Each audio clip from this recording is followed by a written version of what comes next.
Hola a todos, les doy la cordial bienvenida a esta clase número 2 de Didáctica General.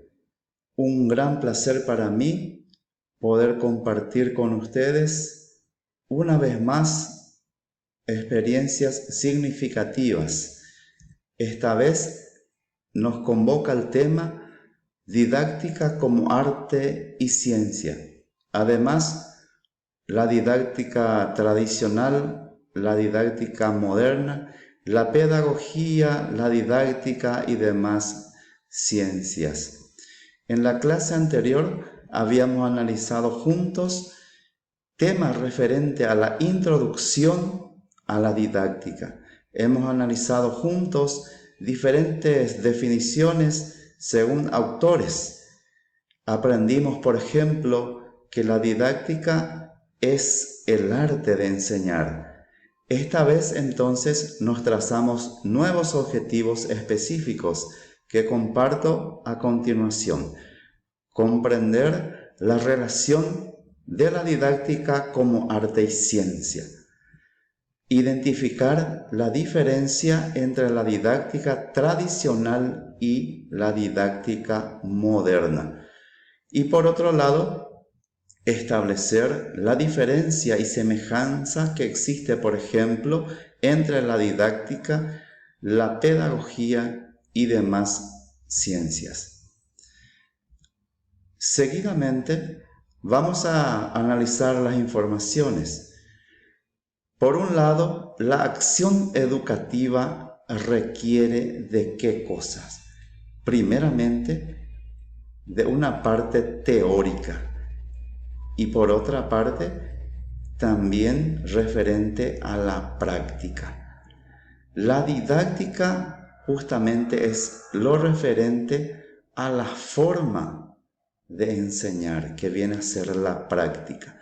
Y la pedagogía es todo lo referente al proceso educativo, las teorías que facilitan para ser utilizadas en la educación mediante el arte de enseñar, que viene a ser la didáctica. ¿Y cuál es el origen de la didáctica? ¿De dónde surge? Es una pregunta que vamos a poder responder mediante el análisis de su origen como vocablo griego, que proviene justamente de didaskein, que significa enseñar, y techne, que significa arte. Por ende, entonces, concebimos la didáctica como el arte de enseñar. Sin embargo, con sentido de enseñar, justamente hacia 1629 surgió con Radke en su libro Principales aforismos didácticos. Más adelante ya fue consagrado por Juan Amos Comenio hacia el año 1657 en su obra Didáctica Magna.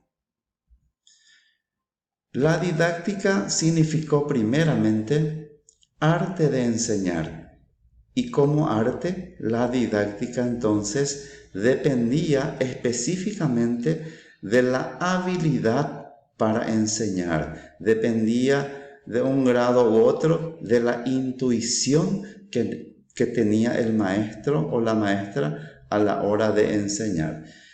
Posteriormente, pasó a ser conceptualizada como ciencia y arte de enseñar, esta vez ya prestándose a investigaciones referentes a la manera o al cómo enseñar mejor. ¿Pero existe una técnica mejor? ¿Cuál será? No existe en realidad una técnica de enseñanza mejor en términos absolutos y determinable a priori. Es preferible entonces considerar justamente la situación real e inmediata donde se va a actuar, donde se va a aplicar la enseñanza. y a partir de allí optar por un método, una técnica que mejor convenga para el proceso de enseñanza-aprendizaje. Tenemos también, por otra parte, la didáctica denominada tradicional, con algunas características que según sus actores principales como maestro, alumno, objetivos, asignaturas y el método vamos a poder analizar. Entonces, ¿cuál era la función que cumplía, por ejemplo, el maestro dentro de la didáctica tradicional? Era justamente el protagonista, el centro, el déspota, el que dirigía, el que dictaba lo que los alumnos iban a repetir. Y justamente el alumno constituye un elemento pasivo. ¿Por qué? Porque se limitaba precisamente a recibir lo que el profesor le enseña. Y el objetivo se constituía en algo teórico y remoto. Las asignaturas tenían un valor absoluto y autónomo. Los alumnos se limitaban a repetir los contenidos. El método se constituía en el problema del profesor y no precisamente del aprendizaje del alumno. Sin embargo, muchos aspectos cambian en la didáctica moderna. Justamente la función que cumplía el maestro era justamente estimular, orientar y controlar el proceso de enseñanza-aprendizaje. El alumno ya no era más aquel elemento pasivo, sino que se convertía en el centro, en el protagonista de su propio aprendizaje. Era ya un elemento activo y emprendedor. El objetivo es lo que indica justamente el sentido, el valor y la dirección hacia donde nos vamos. Dinamiza justamente todo el trabajo escolar. Las asignaturas ya se adaptan a las necesidades y también capacidades del alumno. Y el método se constituye específicamente en el problema del aprendizaje y no precisamente en el problema de la enseñanza. Entonces aquí vamos notando los diferentes ámbitos que abarca justamente la didáctica tradicional y la moderna.